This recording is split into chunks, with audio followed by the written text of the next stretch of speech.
kapatid! Welcome sa Podchrist, ang kwentuhang si Kristo ang bida. Here at Podchrist, we will talk about the brewing issues in the life of a youth nowadays over a cup of good coffee. Kape, kwento, Kristo. Ngayong buwan ng Hunyo, ipagdiriwang natin ang buhay ng ating mga dakilang ama. Happy Father's Day sa lahat ng mga daddies at soon-to-be daddies out there. At sa buwan na ito, tampok natin ang father figures. Today's episode is entitled Life Shift. Makulay ang kwento ng buhay ng guest natin ngayong araw na ito. Maraming mga pagbabago sa buhay ang kanyang pinagdaanan. Mula sa pagiging working professional with all the hustles and bustles in life to becoming a full-fledged pastor at stay-at-home dad. Ano nga ba ang purpose ng life? Was it more precious after having a second life? Tatalakayin natin yan kasama ang Senior Pastor ng House of the Lord, Caloocan. Let us all welcome, mga kapatid, Pastor Romer Caunte. Woo! Bumati naman po kayo sa guest pass. Hello po mga kapatid. Sana po itong episode na ito ay maka-inspire at talagang mabless po kayo. Yan. Ayan, ako sabi ko nga kay Pastor Romer, nung kahapon, nung ginagawa ko yung script, makulay talaga ang kwento ng buhay ni Pastor kasi ang dami niyang mga changes na nangyari sa buhay, daming transitions na pinagdaanan. Basta, ang dami! At ngayong araw na ito, iisa-isahin natin. So ito na, simulan natin sa pagpapastor nyo, Pastor Romer. So, paano nyo po nalaman na tinatawag kayong magpastor? Kailan nyo nayakap yung calling nyo na, eto na, pastor na ako? Actually, hindi siya one-time event na nangyari. Hindi yung sinabi ni Lord ngayon, then nag-decide ako bukas na magpastor. So talagang wala naman talaga sa pangarap ko, never sa pangarap ko magpastor. Actually, kahit sa pangarap kong maging teacher, kasi ang nanay ko teacher, so pinagti-teacher din ako ng nanay ko. Pero hindi ko talaga pinapangarap yun kasi para sa akin, hindi ko nga kayang turuan yung sarili ko eh. Iba pa kaya? Di ba? So never talaga at never sumagi sa isip kong magpastor. Pero yun nga, hindi siya one episode, hindi siya one time na event na nangyari. So nagsimula siya nung ako'y pinaplano ko ng maayos yung buhay ko. Nasa trabaho ko, may maganda akong trabaho. 3 posisyon ang nasa work ko. 3 posisyon doon. So pero mas gusto ko yung freelance ako. Mas gusto ko yung ako ang nag-ano. Ito para ma-picture out ng viewers natin, ano ang sistema nung professional kayo? Nakakurbata, aircon ba? Ano ba? Ayan. Barong. Yun. Nakabarong ako. Pero pagka lumalabas kasama ang client, syempre, naka long sleeve and tie. And coat. Wow. Kompleto. So kasi ang mga kausap ko, general manager ng Singapore Airlines. So from Singaporean siya, pupunta siya dito sa Pilipinas, then makikipag-meet ako, makikipag-usap. Director ng Security and Exchange Commissions. Tapos BFAD, BIR Director. So yun ang mga kausap ko. Kaya, mga high level. Mga high level. So kaya ako ay ang iba pa nga ang tawag sa akin, panyero. So, bahala ka dyan, attorney. So, bahala ka dyan, mapagkamalan mo akong abogado, bahala ka dyan. So, yun ang ko.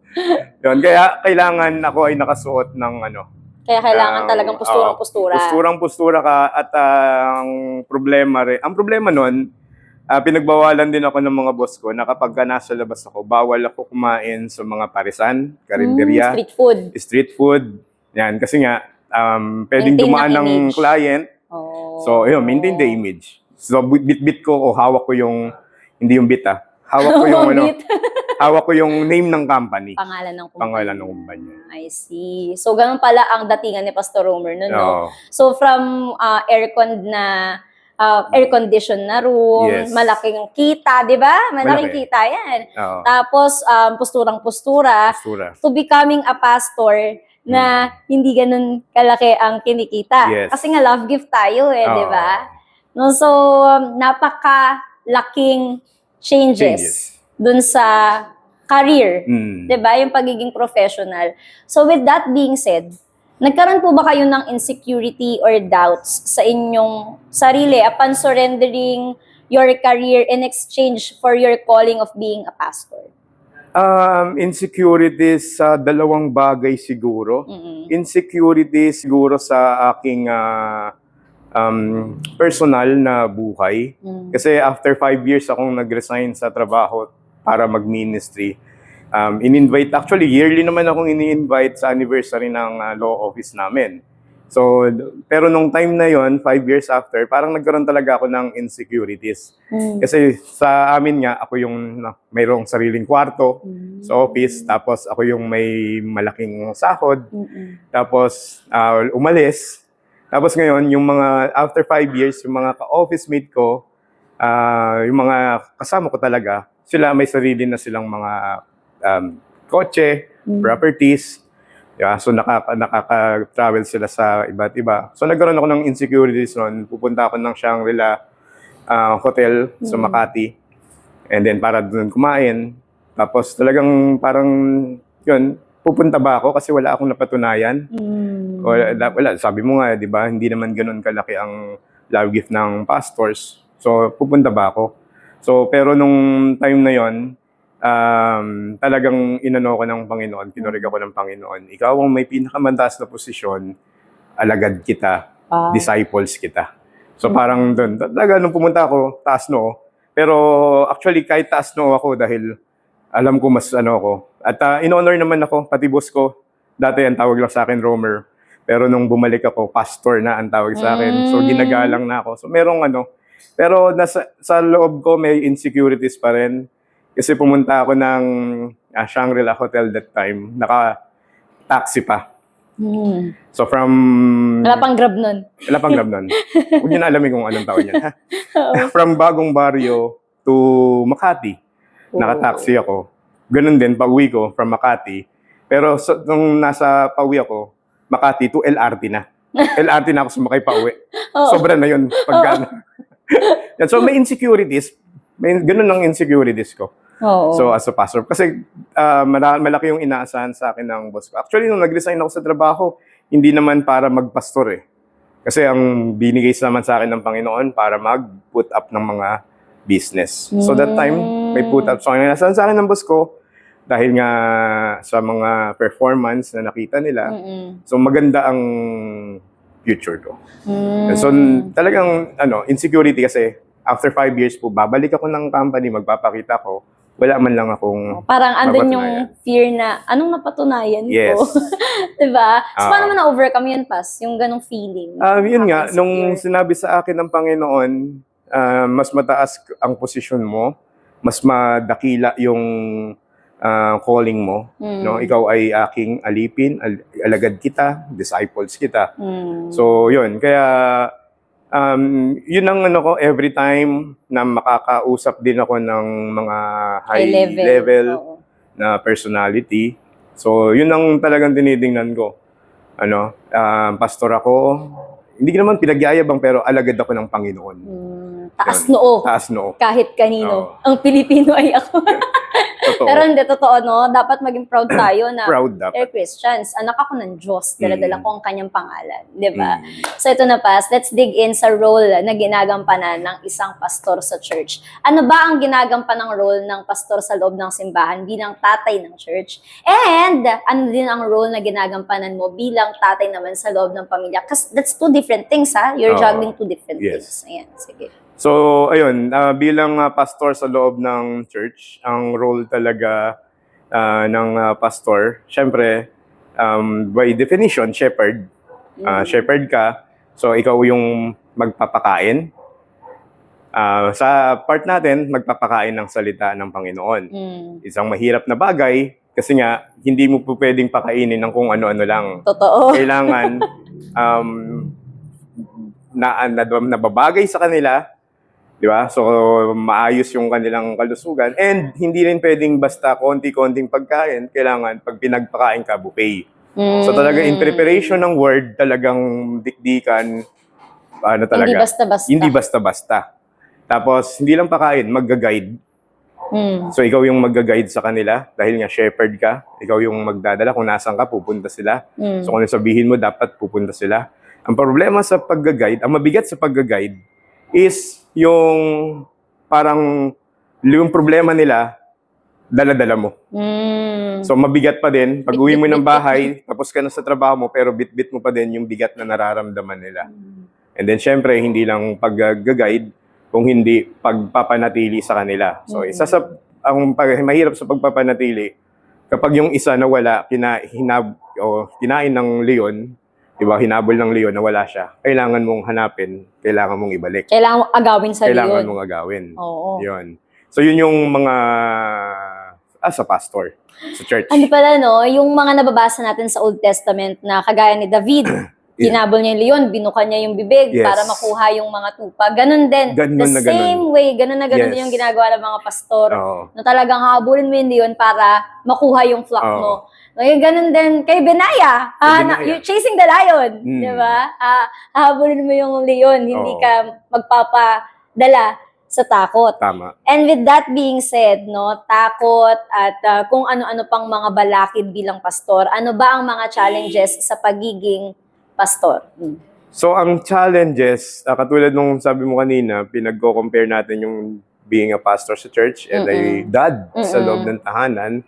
So ang pinakamabigat nga na challenges is being a pastor sa bahay mo. And being a dad at the same time sa bahay mo. Ang hirap pagsabayin ng dalawa. Kasi ang hirap magbigay ng advice at the same time you are dad. Ang hirap din magalit at the same time you are a pastor. So parang very, very, very, very challenging. Totoo. So kaya pagka nagpapagalit ako sa bata, pinapagalitan ko. Pero kapag humupa na yung emosyon ng bata, saka ako ipapaliwanag with the Bible verses. So minsan nga, naalala ko noon sa panganay ko, kay Agatha, pinabasa ko pa yung mismong Bible. Yun. So yun yung pinabasa ko. Ito yung ginawa mo, ito yung ginawa mo pagkakamali. Pinabasa ko sa kanya, nasa 10 Commandments pa. So kaya, yun ang pagbabalanse natin siguro. Ang hirap, no? Ang hirap. Lalo na yung role. Kasi, syempre, kapag sa church, pastor ka, and when you go to your own house, huhubarin mo yung any titles and any Yes. positions, even yung pagiging pastor kasi Yes. sa bahay, tatay ka. Hindi lang pagiging tatay mo na nagdidisiplina, hubarin mo yung pastor mo, kukulitin mo yung bata, sasabayan mo sa kulitan yung mga bata. Oo. Yeah. Tapos, actually, hindi lang pagiging pastor ko hinuhubad ko, pagiging lalaki ko kasi puro babae yun. So, Oo paano kung nga.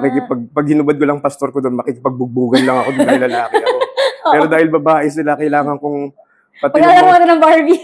pati yung mga Barbie, kailangan kilala ko, alam ko yung kwento. Actually, alam ko yung lahat ng kwento ng Barbie na movie. Kasi puro babae yun, lahat na panood ko. Kahit suyang-suya ka na Yung sa pangalawang anak si Brietta, Oo. doon sa may part doon na Brietta ang pinangalan doon sa isang Barbie. Kaya si Brietta, galing yan sa Barbie. At Ate Agot niya ang nagpangalan dyan. Wow, ang galing. Ang galing, no? And yun yung ilan sa mga bagay na hindi makakalimutan ng anak eh. Yung time nila with their dad. Yes. No, more than anything else, hindi naman nila maaalala na ganito kumita si daddy. Ganito yung ang Tama. maaalala nila ano yung memorable moment mo with your father. Yes. Kaya dapat hindi natin sikapin natin na magkaroon talaga ng time sa kanila. No? So ito na, Pas. Was there ever a time na na-burn out si Pastor Romer? Okay. So, burnout, yes. Burnout, pero I think hindi lang burnout. Hindi ko rin matukoy kung depression or anxiety. Kasi may time talaga na sobra akong, siguro out of frustration, may mga planong hindi natuloy, may mga targets sa church na hindi nakamit, na-reach. So, napakahirap sa akin. So, may time talaga, I think 6 months akong ganon, na yes, pagdating sa church, kailangan mong maging masaya. Hindi mo kailangan ipakita yung totoo. Pero ang nakakakita yung aking asawa. Si Pastora ang nakakakita. So talagang alam niya, no, na meron akong pinagdadaanan, anxiety or depression. So may time pa na talagang, that time talaga ang ginagawa ko puro bike para mawala yung anxiety. So pero hindi talaga nawawala, and then may time talaga Lalo pag mag-isa ka na lang, no? May isip mo. Oo, kasi ako, nature, lover ako eh. Tsaka planner tayo eh. Oo. Organizer, planner. Yung managerial skills natin nandun. Kaya parang minsan, kapag something is not going on according to your plan, parang di mo maiwasang ma-frustrate, no? Tama. Di ba? Tapos yun nga, may time na sa Angat, Bulacan, may dinalaw akong pastor dyan, may pinuntahan akong pastor.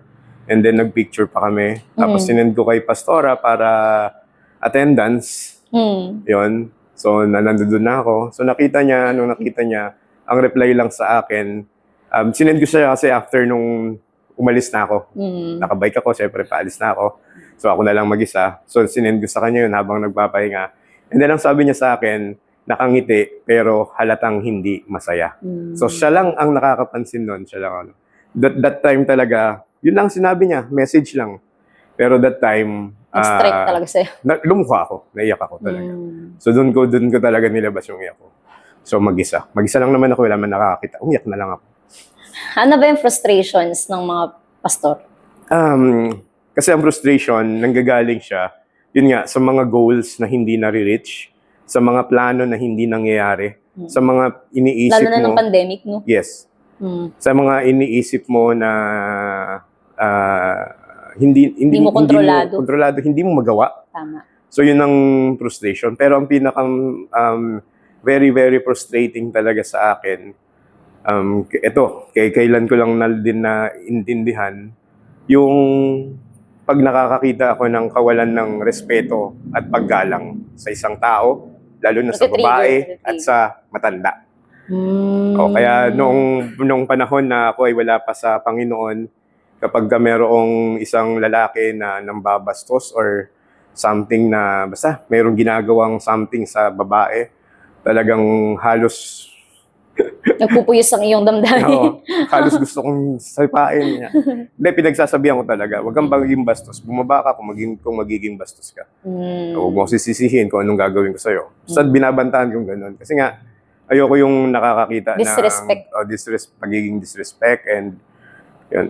Tsaka pagka nasa bus ako, kahit hanggang ngayon, siguro pag nasa bus ako, tapos merong matandang nakaupo dyan at may lalaki nakaupo na hindi tumayo yung lalaki, parang mataas ang sense of justice. Mataas ang sense of justice mo. siguro, Oo. ganun. Kasi ako nung mula bata ako talaga tumatayo ako, lalo na kapag matanda. Tsaka yung moral ground. Oo. Matanda Kasi at babae, tatayo talaga. Yun yung na-instill yun yung naituro Yes. Kaya hanggang sa pagtanda. Oo, Ganun talaga. Ganun talaga. Aside from that pass, isa sa mga challenging pag ikaw ay pastor is yung finances. 'Di ba? So, kumusta naman ang finances sa loob ng tahanan? Kailan ba to? Ngayon o nung nakaraan? Ngayon. Ngayon. Kasi kung nakaraan pa, Oo. naging maayos ang finances. Actually, before akong ma-aksidente, nakaplano kami talaga na ang aking panganay na anak ay sa Lasal sa senior high school. So, maayos yon. Pero ngayon, kung titingnan natin, sabihin natin struggle. Although meron trabaho si Pastora, may business kami. Pero dahil nga nagkasakit ako, na-aksidente ako, so nagkaroon ng loans. And then after ko, tatay ko naman, namatay din tatay ko. So nagkaroon din kami ng loans doon. Grabe. Tapos medyo malaki ang binabayaran namin sa loan. Kaya yung mga income namin ngayon sa Tight loans, sa tuition fee, Oo. sa utilities na pupunta.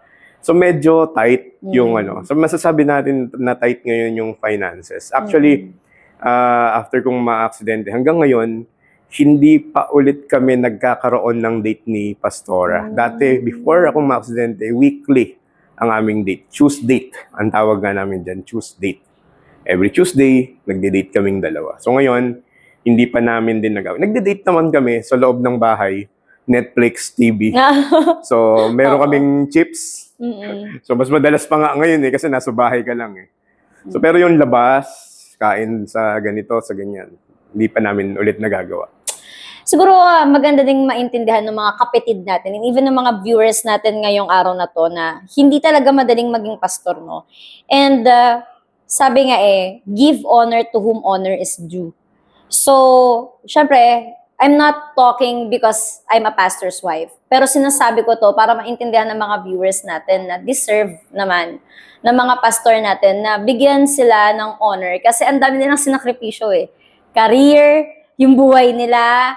Because they can be more. They could do more. Pero sinacrifice nila yung future nila, yung career nila, yung magandang buhay, yung komportabling buhay, pati finances, para mag-alaga ng mga tao na hindi naman nila kaano-ano sa totoo lang.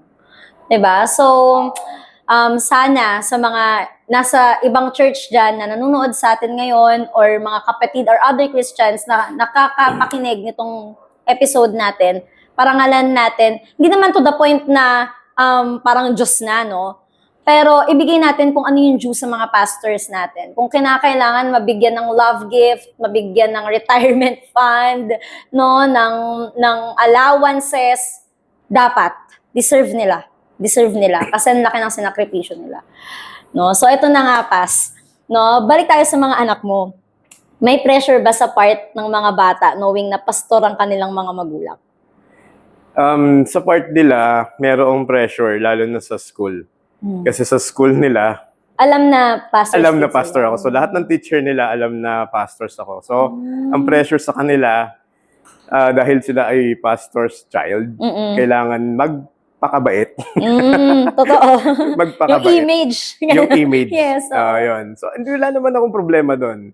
Actually, yung bunso naming anak, so yung pinaka-friendly sa school yun, lahat. Si Sian. Si Sian, lahat talagang kaibigan niya.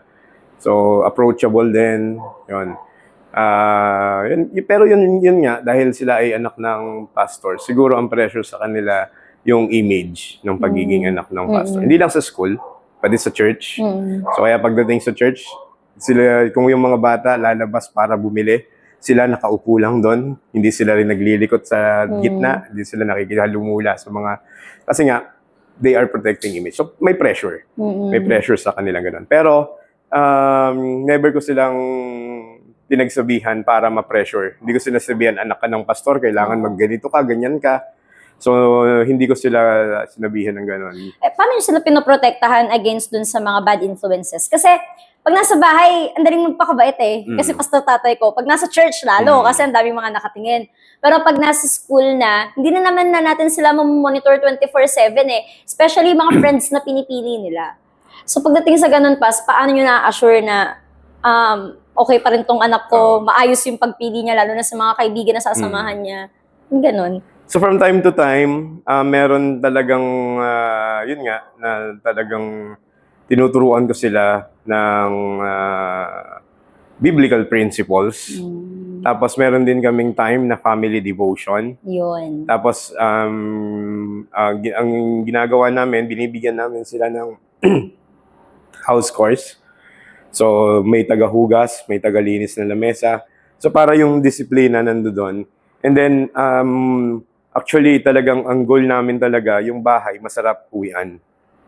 So para yung mga anak namin hindi maghahanap ng ibang uuwian na masaya sila, kung hindi sa loob ng tahanan masaya sila. Para hindi sila maghahanap ng ibang lugar or ibang kaibigan para maging masaya sila.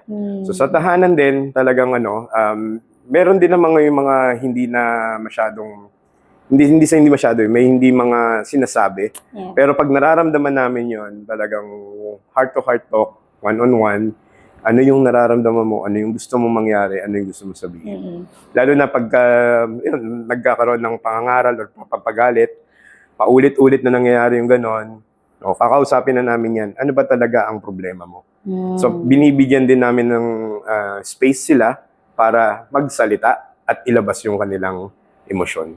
Kasi ang problema ng ibang mga parents, hindi nila, gusto lang nilang sabihin yung nararamdaman nila, pero hindi nila napapakinggan yung gusto ng anak nila. Totoo yan. Kaya siguro yun din ang isa sa mga, siguro pag naging success din kami dun sa ganong area, na hindi sila bumabarkada. Yan, kay Agatha. Yun yung reward mo, Pas, yung mga anak mo. Kaya nga. Actually, totoo. Diba? No, totoo yun. Sila yung reward ko. Kasi nung mga bata yung mga yan hikain, di ba? Pero nung talagang natutunan ko yung lesson na pinatawad ko yung sarili ko, after that, wala nang na-hospital sa kanila. So before that, talagang lagi silang na-hospital. Pero after nung nagsisi ako na, sorry Lord, kasi hindi ko pinatawad yung sarili ko eh. Yung ibang tao pinatawad ko pero sarili ko hindi. So doon ko nalaman na hindi ko kasalanan, wala na sa kasalanan ko yung kanilang pagiging hikain. So after that, never. Hanggang ngayon, hindi sila na hospital. No? Alam mo, Pas, ito ha, dalaga yung mga anak mo. Ready ka na ba pag may nandigo sa mga yan? Kasi Oo. college na yun, ay senior high. Senior high school. College, di ba? Ready ka na ba pag may nandigo sa mga yan? Siguro, sa ngayon, ready. Hindi sa ready eh. Wala akong alinlangan na hindi pa sila magkakaroon ng relationship. Kasi kay Agatha, meron siyang classmate mula grade 1 hanggang high school. Childhood Tapos friend. nanligaw. So pumunta pa yan sa bahay. So in-accommodate ko pa. Malapit naman din sa akin yung bata. Tsaka yung parents ng bata, friend ko din. So in-accommodate ko yung batang ganyan. Tapos sinama ko pa sa church. Sinama pa namin sa church. Kaya lang, kumpiyansa ako sa anak ko na hindi niya gustong magkaroon ng relasyon. So yun. So, kampante ako. Kaya, sa masasabi kong kumpiyansa ako, hindi ako ready pero kumpiyansa ako. Sa pangalawa naman, ang ano nun, sobrang arte. Sobrang arte nun. You know, parang, mataas ang standard. correct. Mataas ang standard. Actually, hindi lang mataas ang standard. Marunong sa buhay. Kasi ang sinasamahan nun ng mga kaibigan, yung kaya siyang ilibre. Streetwise! So, wise talaga. So, yun. Tapos, hindi rin siya nakikipagsalamuha sa mga boys na paano ko ba sasabihin? Sorry to say, pawisin, ganyan. So, kaya medyo kumpiyansa ako na itong anak ko to mataas ang standard. So, hindi yan hindi yan. Pawisin.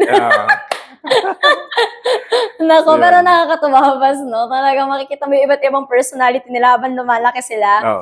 At totoo yun, kapag pinuno mo ng pagmamahal yung bahay, hindi yan maghanap ng pag-ibig mula sa ibang tao at sa ibang lugar kasi puno sila sa loob pa lang ng bahay.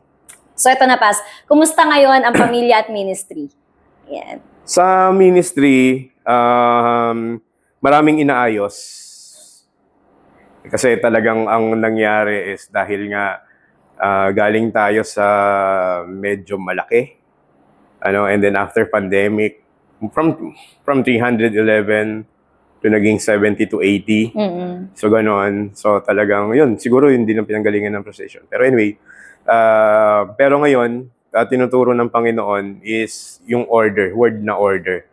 So, kaya minsan nawawala, humihina kasi wala sa order. Wala sa kaayusan. So, kaya ngayon, sa ministry, inaayos namin, ginagawa namin yung House of the Lord is House of Prayer pa rin. So, meron kaming once a month na magiging House of Prayer siya. Lifted yung kanyang title, and then gusto rin namin gawin na ibalik yung kultura na House of Worship. So meron din kaming once a month na breakthrough na ginagawa. So yung mentoring namin sa primary leader, once a month na lang, and then breakthrough and lifted, yun ang aming gawin. Ini-intensify nyo yun. Ini-intensify namin so para maibalik yung kaayusan ba sa church. And then hiniwalay na rin namin yung Young Pro and Teens. Kasi yung teens, hindi sila nakakasabay. Hindi sila nakaka-relate sa Young Pro. Yung Young Pro naman, anong ginagawa nyo? Parang ganun. Hindi kasi yung mga Young Pro nyo, millennial eh. Millennial. Tapos ito, Generation Alpha tsaka Gen Z. Kaya hindi sila talaga nagtatago. Kaya ngayon, ayun, nagtakda ako ng leaders na hawak ng teens and Young Pro. So magkaihiwalay ko na sila. Kasi talagang sinubukan din namin eh. Galing tayo sa merong youth service. Sinubukan namin last year na pag ibalik, nag-youth service. Kaya lang, minsan yung Young Pro nawawala, minsan yung teen nawawala. So, ano nangyari? So, hindi talaga sila match. So, talagang kailangan paghiwalayin. Sa family naman? Sa family, sa ngayon, okay naman. Maganda. So ganun pa din, same pa din yung goals namin na every night magkakasabay kaming kumakain and ang nagpe-pray sa amin sa gabi, hindi kami yung mga bata. So salitan sila. So once, bukas ikaw, ganyan. So sila yung and then sa family kasi, sobra akong ako yung tinalaga ko yung buhay ko paglingkuran sila sa pamamagitan ng pagluluto. Ako ang cook nila sa bahay. Ganun dapat. Ganun dapat, guys. Ako ang tagaluto, tagapamalengke. So, mahirap kasi ang hirap mag-isip ng Menu. lulutuin. Alam ng What's mga the menu for today? alam ng mga nanay yan. Totoo yan. So parang giniling ng Lunes, menudo, apritada. So babalikan ng Lunes, ganun ulit. Pagbabalik-darin mo lang. Hindi mo na giniling ng Lunes, adobo na lang. Oo. Sa Miyerkules mo na lang yung Mekos-mekos mo na lang. Ganun. So paulit-ulit. So pero napakahirap mag-isip ng menu. Totoo. Pero ako yung buhay ko, tinalaga ko doon. And then pag-aalaga ng bata, ako ang tagahatid at sundo sa school. And second, opisina ko na nga yung St. Bernadette, yung school nila. Doon ako nag-opisina minsan para hintayin ko na lang na lumabas. So, ayun. Yun yung situation. Yun yung routine, no? Yun. Eto na, Pas. Medyo mabigat ito pag-uusapan natin. Yan. Last year, tama ba? Last year lang to. Isa sa mga pinakamalaking dagok sa pamilya mo at sa'yo, personally, yung nangyaring aksidente. No? So, this is your second life. Yan. So, para maintindihan ng mga viewers natin, ikwento nyo po sa amin, ano po ba yung nangyari?